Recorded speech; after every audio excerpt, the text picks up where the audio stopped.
de la cumbre del G20 con un gran compañero, un gran amigo de Sin Censura, y le pido por favor al equipo que nos grabe para ahora saludar con muchísimo gusto al periodista Jesús Pérez Gaona, compañero corresponsal de Revolución 3.0. Jesús, bienvenido a Sin Censura, ¿cómo estás?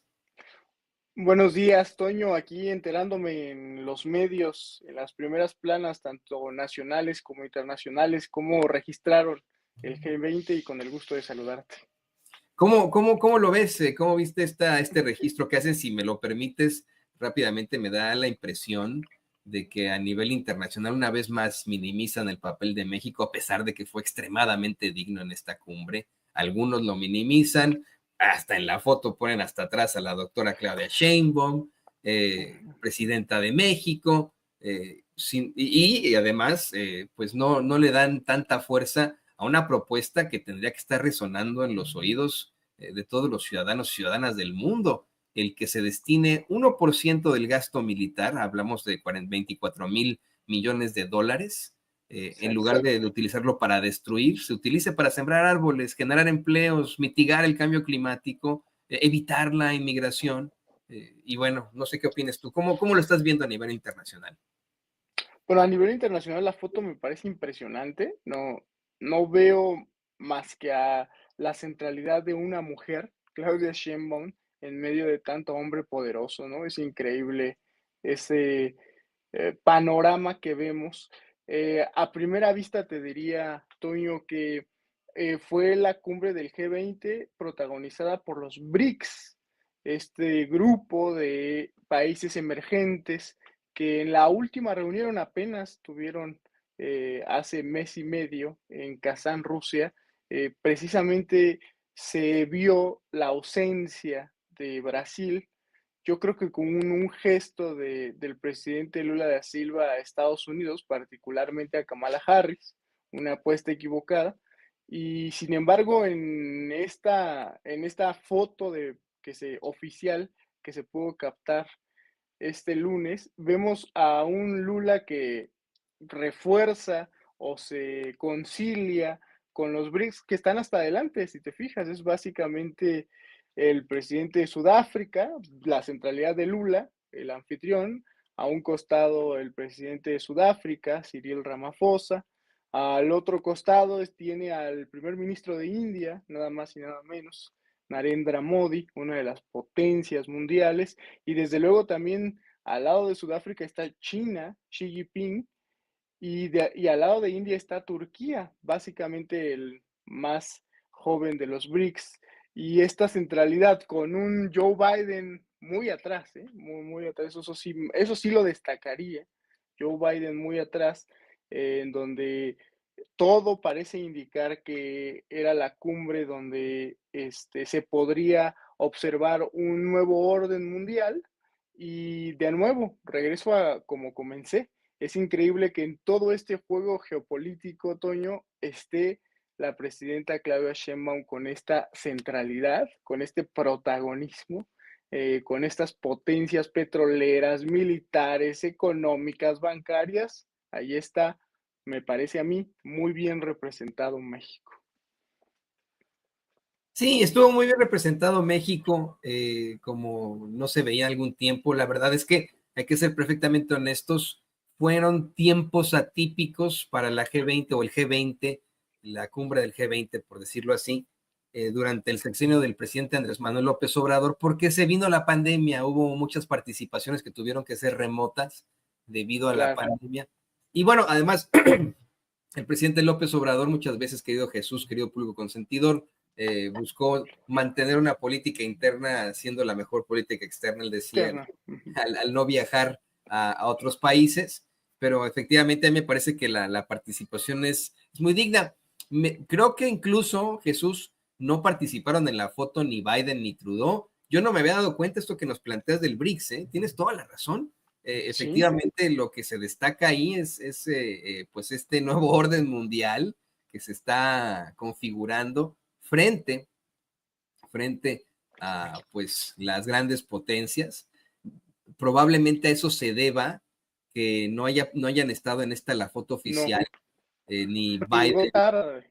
Además llegó tarde, ¿no? Joe Biden, Toño, a la cumbre. Aprovecha la cumbre, Toño, para lanzar este mensaje que para muchos fue desalentador, pesimista, de luz verde a Ucrania, a Zelensky para bombardear Rusia, que inmediatamente tiene una respuesta para calmar los ánimos del presidente electo Donald Trump diciendo que lo llamaran a ambas partes para, para todas las veces que fuera necesario para calmar el conflicto y buscar una solución pacífica.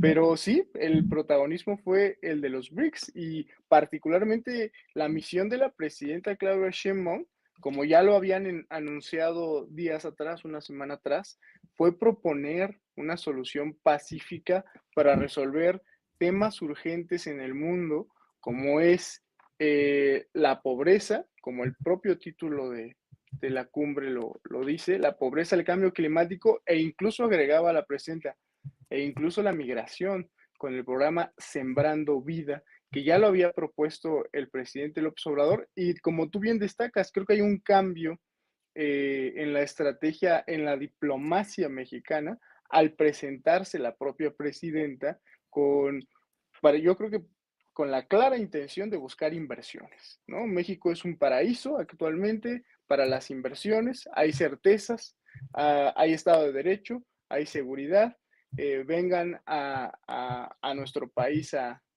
desarrollar, a invertir, como lo estamos haciendo con el TEMEC. Eso fue la propuesta de la presidenta en materia de inversiones. Vean cómo nos estamos desarrollando gracias al TEMEC. Somos el socio comercial más importante de Estados Unidos, por un lado. Por el otro tenemos negocios con China, que no estaba confirmada esa reunión con Xi Jinping. Por lo menos a la prensa no nos confirmaron que se iba a reunir con Xi Jinping, el presidente de China, y tuvo esta reunión, ¿no? Muy destacada con China, México, y entrando a la materia del discurso que ofreció la presidenta, remarcó la importancia de invertir en programas sociales y sobre todo invertir en la ciudadanía, en el pueblo de las distintas naciones. Y ahí la propuesta que destaca Toño del 1%, si se invirtiera 1%, habría cambios evidentes, dejando de invertir en armas e invirtiendo en programas sociales como el que les propuso Sembrando Vida. Destaco esa frase de es absurdo que haya más gasto en armas que en combatir la pobreza o el cambio climático. Y luego remata, yo creo que un codazo muy bien dado, muy elegante de la presidenta Claudia Sheinbaum a posturas maximalistas y radicales como la del presidente de Argentina, Javier Milei, que dice: ¿cuál es la libertad del mercado? ¿De qué están hablando? ¿La libertad para morirse de hambre? ¿Esa es la libertad del mercado? Eso es una falsedad. Es parte de la segunda intervención que dio en el coro, en este concierto de voces de la cumbre del G20, que por cierto, Toño, ayer mismo, no sé si lo viste tú en las redes sociales, hubo una especie de campañita para ridiculizar ya no a la presidenta, a México, que no funcionó, que no prendió, pero lo pongo y lo apunto ahí, que yo creo que es una campañita que tenían preparado la oposición en México y que no funcionó, queriendo ridiculizar las palabras, el discurso que me pareció muy bien estructurado de la presidenta Claudia Sheinbaum en esos alrededor de 10 minutos en su primera intervención y después, si no me equivoco, fueron como 4 minutos que tomó la palabra. Sí, efectivamente, te quería decir, de hecho, y te quería preguntar, Jesús, ¿qué opinas de este planteamiento que hace el pseudoperiodista Carlos Loret de Mola, mejor conocido como Los Montajes, en este espacio, en esta plataforma chayoteril, delincuencial y de choque llamada Latinos?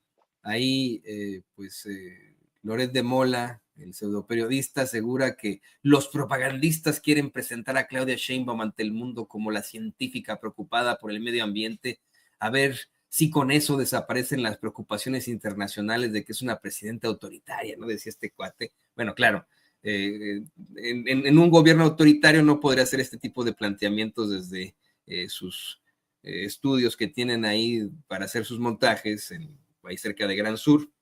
Me llama también la atención lo que, por ejemplo, publicaba, ya lo debe tener don David, este monero de la ultraderecha, este ultrafascista llamado Paco Calderón, el Gargajo Calderón, que hasta la voz le molestaba al imbécil ¿no?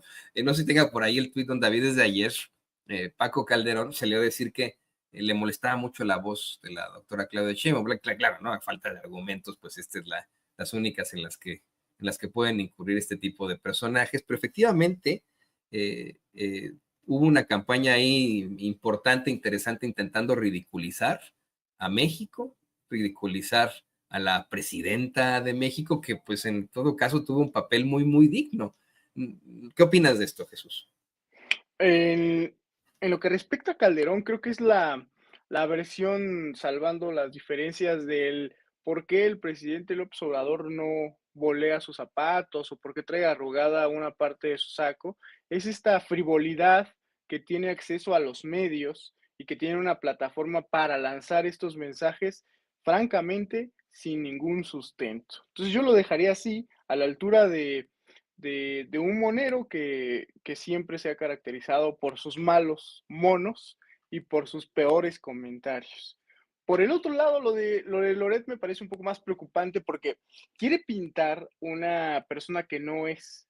Realmente sabemos de Claudia Sheinbaum, con su compromiso con el medio ambiente, quienes la estudiaron bien, que él es una de esas personas que lo estudió muy bien, que le dio ¿cómo se dice? Le dio un seguimiento pormenorizado a la historia, buscando cualquier error, cualquier tropiezo en la historia de Claudia Sheinbaum, y al descubrir, por ejemplo, su tesis de licenciatura, es una tesis sobre cómo cuidar el medio ambiente a través de estufas comunitarias que tienen un origen michoacano. Por ejemplo, el compromiso de la presidenta, que de hecho eso es algo que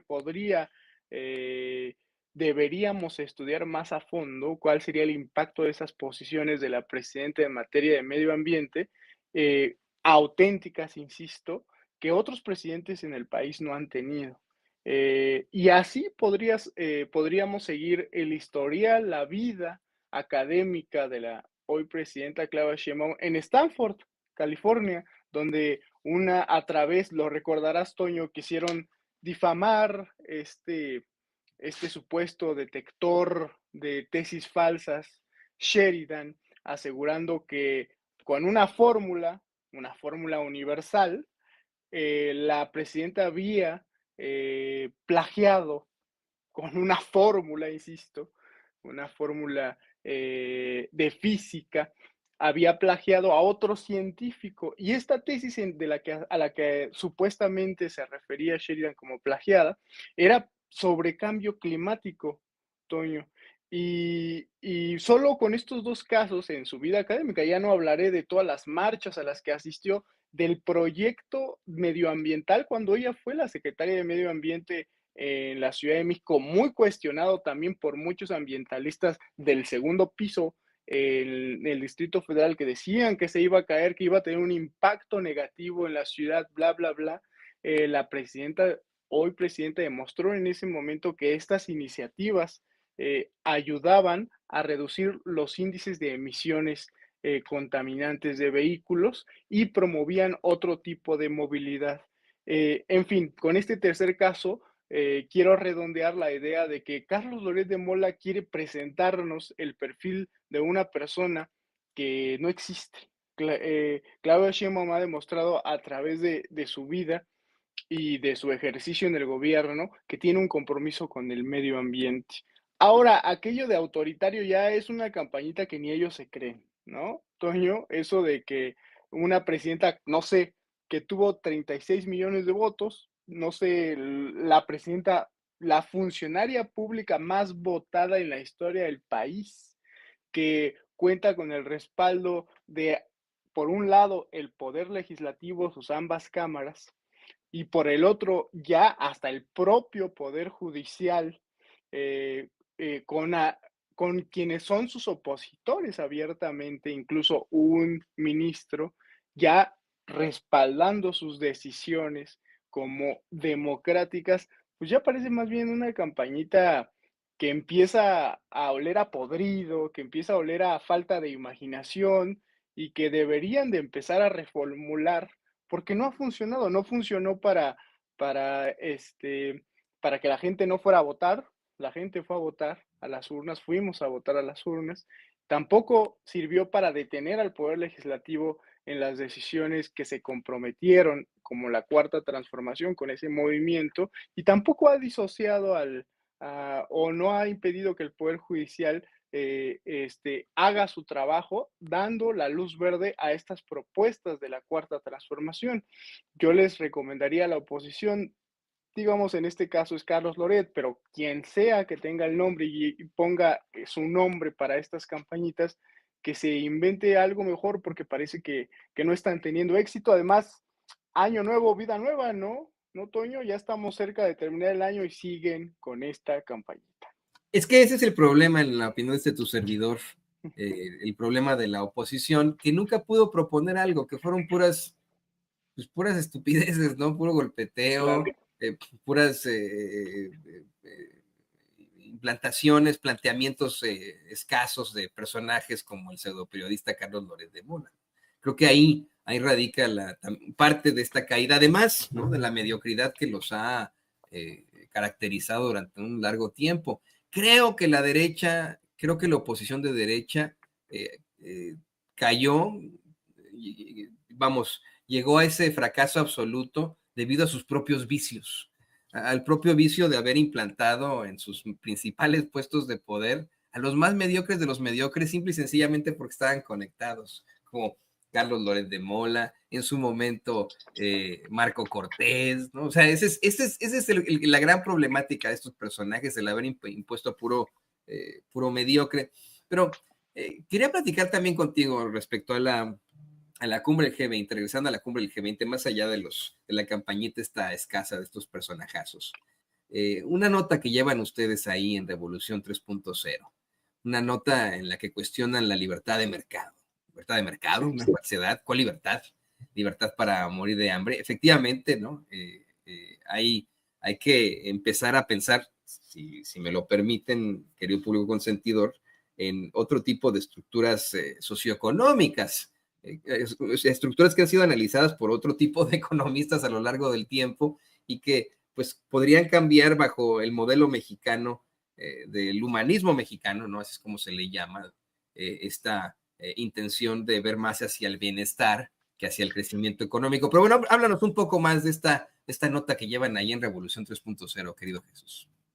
Gracias, Toño, por la oportunidad de poder hablar pues, de este texto que escribimos a propósito de seguir con atención el trabajo de la presidenta y realmente es la representación de México en el G20.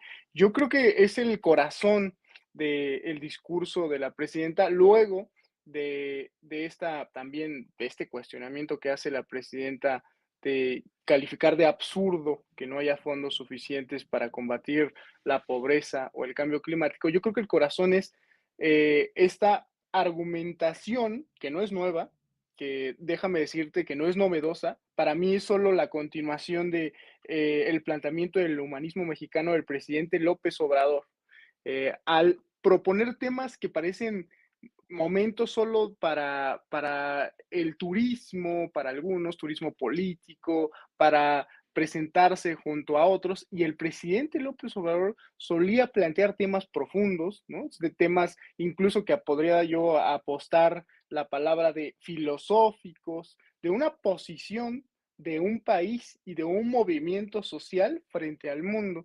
Y eso es lo que veo que hizo la presidenta al tomar la palabra en estas ocasiones frente al resto de los representantes de las naciones, de las 20 naciones más prósperas y poderosas del país, aprovechó para darle, digamos, ahora tiene para mí mayor sentido este segundo piso, poner los cimientos del segundo piso en materia diplomática. ¿Cuál es la visión de la 4T en materia diplomática y cuál es el rumbo que debería de tomar el mundo justo en momentos donde las tensiones bélicas aumentan esperando solo un chispazo para prender la pradera. Lo que alcanzo a ver y lo que alcanzamos a ver en este texto que publicamos en Revolución 3.0 sobre la posición que tomó México a través de la presidenta Claudia Sheinbaum en el G20. El mercado es la solución, ha demostrado ser la solución. Tangencialmente habla la presidenta de la pandemia, donde nos demostró la pandemia que la posición del mercado, cada quien se haga cargo de su sistema de salud, fue un fracaso rotundo. Yo me atrevo a decir que un crimen. Yo soy de los que piensa que fue un crimen esa posición en los países que le apostaron a eso, porque entre las patas llevaron quizá a muchos inocentes que no pudieron pagar un sistema de salud y que necesitaban de un sistema de salud público de calidad. Solo por poner un caso al que se refiere tangencialmente la presidenta, pero también habla de la economía, lo que decíamos hace un momento sobre eh, la necesidad urgente de migrar a algunos por la falta de oportunidades. Eso es a lo que le tiene que apostar el mundo, ofrecer oportunidades en sus propios países, en lugar de convertirse, como lo fuimos nosotros durante varias décadas, en quienes expulsamos a nuestros compatriotas para ir al norte a trabajar.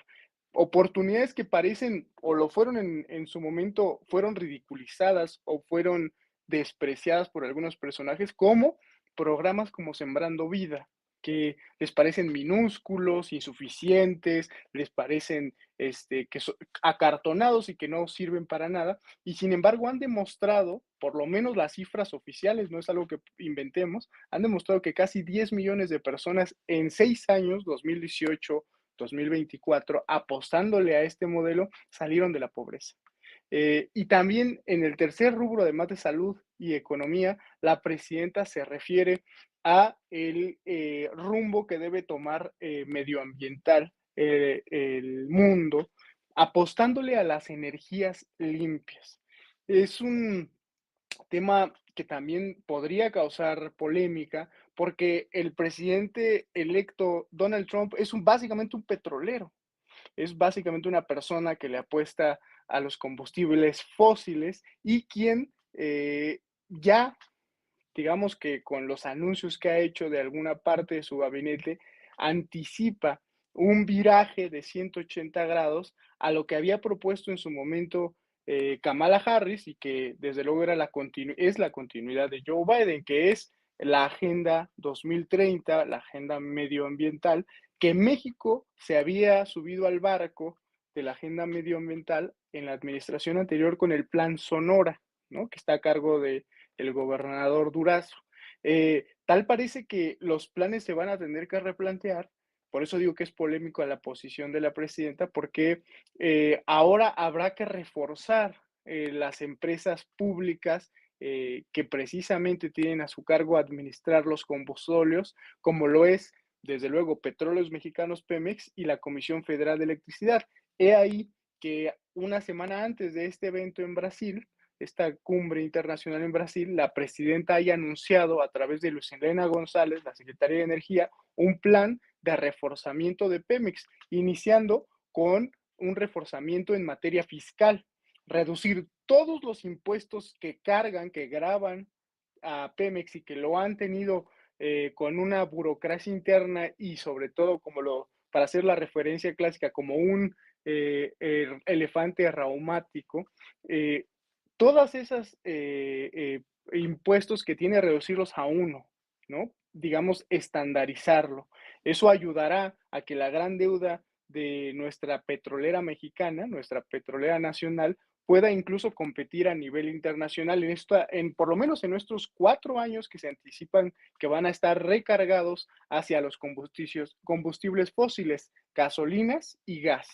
En una época en donde algunos decían que ya no era necesario tener refinerías, ya no era necesario invertir en petróleo, en exploración, y que coincido permíteme insistir en ello, Toño, en el mismo día en el que la presidenta estaba mandando estos mensajes, una ex candidata de la oposición reconoce públicamente, después de meses de especulación, dejando que Pedro Ferriz y otros personajes ridículos aseguren lo contrario, esta candidata ese mismo día reconoce que perdió la elección y que no hay oportunidad, ni contando los votos, ni inventándose lo que sea, de cambiar el resultado de la elección. Creo que estos dos contrastes son muy importantes, que en el mismo día ocurriendo esto, te definen cuál es el rumbo de las fuerzas políticas, por lo menos en nuestro país.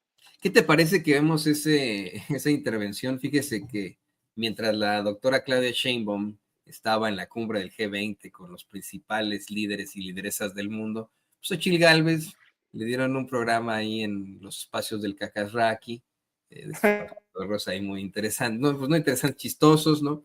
Un programa en la noche junto con Kenia López Rabadán y etcétera, etcétera. Y como bien dice Jesús Pérez Gaona, efectivamente, ahí reconoce Xochitl Gálvez que perdió y perdió por mucho, que estas cosas que dice Pedro Ferriz de Con, pues son una bola de mentiras, estos planteamientos de que tienen las actas y las sábanas de no sé dónde, simple y sencillamente responden a ciertos puntos de México en los que sí, pues pudo haber ganado ella, ¿no? Zonas que pues son reconocidas por la clase media alta y la clase alta, en todo caso, pero que en la realidad perdió y perdió por mucho, mire usted.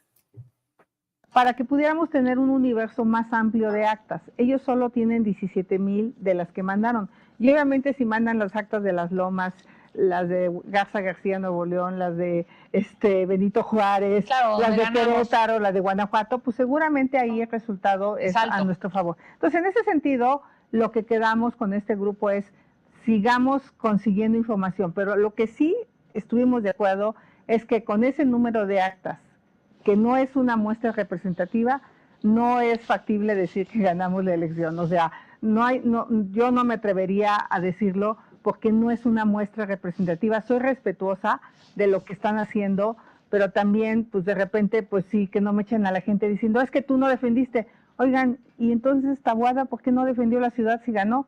Entonces, ¿por qué Renan? Bueno, debió de haber ganado. Taboada debió de haber ganado. Renan, ¿por qué no defendió si ganó Yucatán? Pues también debió de haber ganado. Yunes en Veracruz, ¿por qué no defendió Veracruz y ganó? O sea, Puebla. O sea, la verdad de las cosas es que hubiera sido un gran gobernador. Un gran gobernador, ¿no? Pero lo que tenemos que reconocer es que en esta elección ganó el miedo, ganó la coacción. ¿Cómo? Bueno, que López Rabadán ahí interrumpiendo. Debió, bueno, sí, hubiera. El hubiera es el verbo pasado de un presente que ya no es.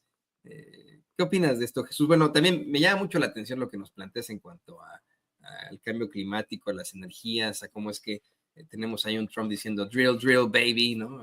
Cómo es que se va a mantener, va a ser la política en cuanto a energéticos y cómo todo va interrelacionado, cómo es que, pues efectivamente, hay países todavía en desarrollo, como México, ¿no? Que ya está a punto de convertirse en un país desarrollado, pero bueno, en vías de desarrollo que, por supuesto, que tendrían que pues, obtener y aprovechar las energías fósiles que aún les queda para poder aportar de alguna otra forma frente al cambio climático. Además de que, bueno, pues hay tantas situaciones políticas alrededor. ¿Qué opinas de esto, Jesús? Yo creo, me gusta insistir en el contraste, ¿no? También está ahí Ricardo Anaya, por ejemplo, ahora senador, en su momento también propuso, lo recordarás, Toño, Solmex, ¿no? Que hubiera una transición de Pemex a energías del sol y proponer la empresa Solmex para solucionar la transición energética y la exigencia. Son disparates, son disparates que escuchamos y que ahorita esas cosas que en su momento sirvieron para golpear, por ejemplo, la administración del presidente López Obrador y desde luego la campaña de la entonces candidata Claudia Sheinbaum, ahora nadie, digamos, se hace cargo de esas declaraciones y solo demuestran que estaban profundamente equivocados y que están profundamente equivocados en su visión incluso geoestratégica de los energéticos en el mundo.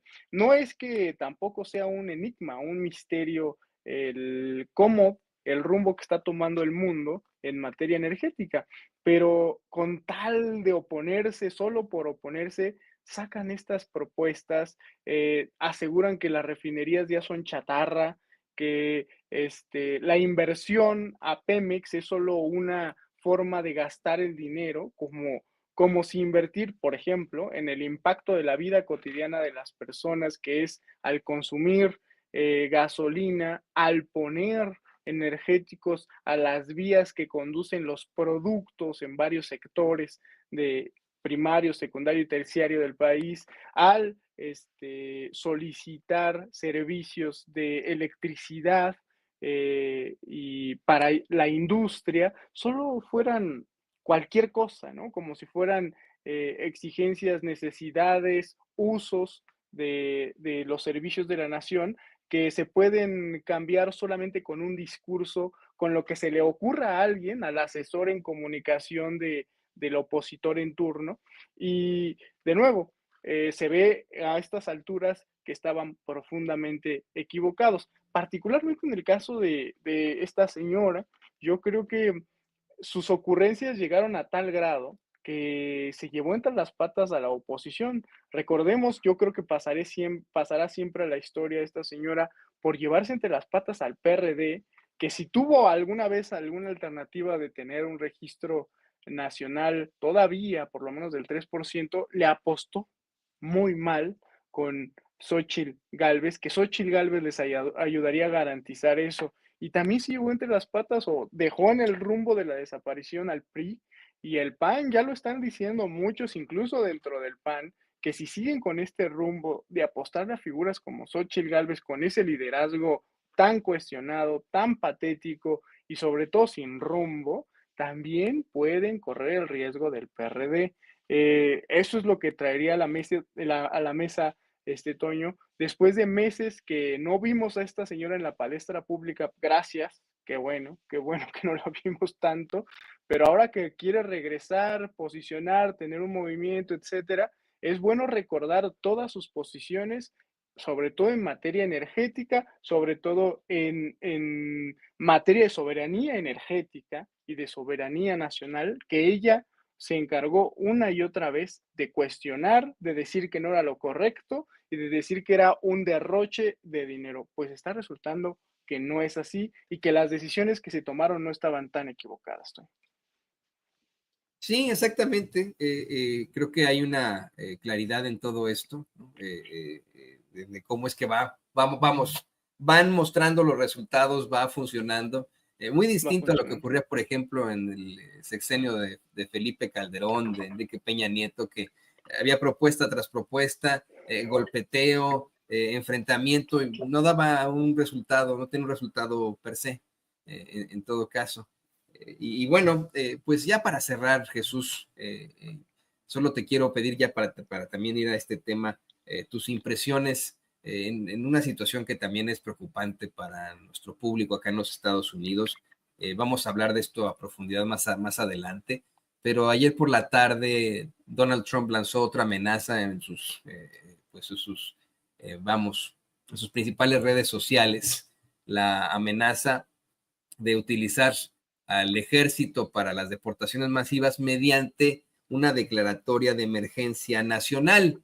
Se plantea que tan pronto pues llegue al gobierno, Donald Trump va a declarar la emergencia nacional con tal de tener pues con todas las de la ley el uso de los militares, del ejército pues, para llevar a cabo las deportaciones masivas que le propuso a los racistas en su campaña. Para cerrar, ¿qué opinas de esto, Jesús?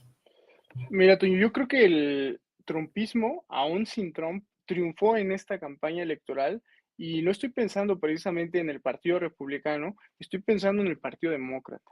La posición radical en materia de migración, también como la que está proponiendo Trump, también fue la que asumió Kamala Harris y el Partido Demócrata.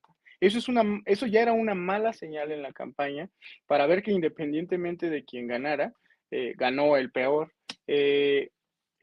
La situación y la relación, sobre todo en materia de seguridad y migración, iba a empeorar en ambos países. Nosotros tenemos una salvedad, Toño, y que es una salvedad muy obvia, pero que muchas veces se olvida. No podemos, Estados Unidos no puede tomar sus cosas e irse al lado de Francia, por ejemplo, o irse al mar Mediterráneo.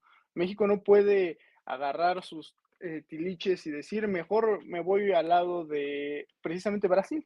Estamos unidos geográficamente, geoestratégicamente pertenecemos a Norteamérica, América del Norte, y cualquier decisión que tome Estados Unidos siempre ha sido así, afectará íntimamente a México y desde luego a Canadá y a la inversa. Cualquier decisión que nosotros tomemos afectará a ellos.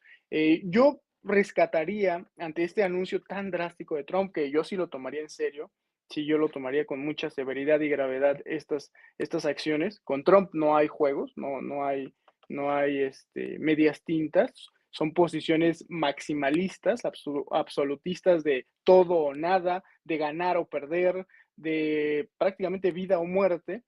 Yo retomaría las palabras del ex canciller Marcelo Ebrard, que ahora parece como un subsecretario de la Cancillería y a la vez secretario de Economía, o una especie de canciller sustituto, perdón.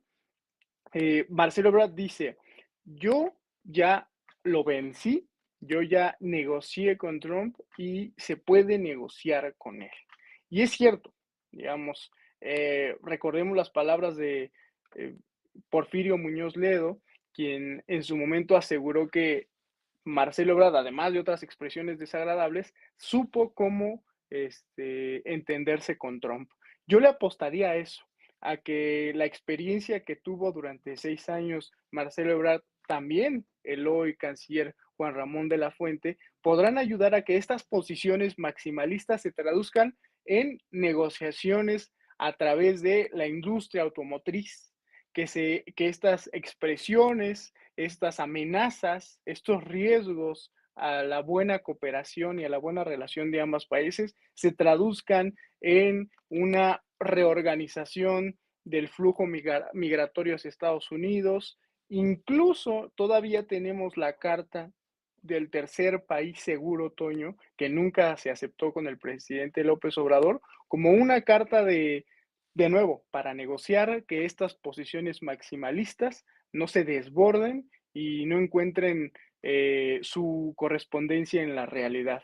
Yo espero que todavía tenemos muchos meses para negociar muchas semanas sobre todo para negociar que estas medidas no se hagan efectivas, porque ponen en riesgo y nos convierten en dos países que están enemistados y con tantos negocios involucrados, con tantas personas, pues el cálculo no es correcto, no es preciso, pero se calcula que más de 20 millones, cerca de 40 millones de personas en Estados Unidos son de origen mexicano, con tantas relaciones incluso de amistad involucradas, podrían afectarse si estas decisiones unilaterales de la Casa Blanca, del nuevo titular de la Casa Blanca, son tomadas literalmente y sin consultarnos a nosotros. Espero que todavía haya espacio para esas negociaciones y que las negociaciones lleguen a buen puerto.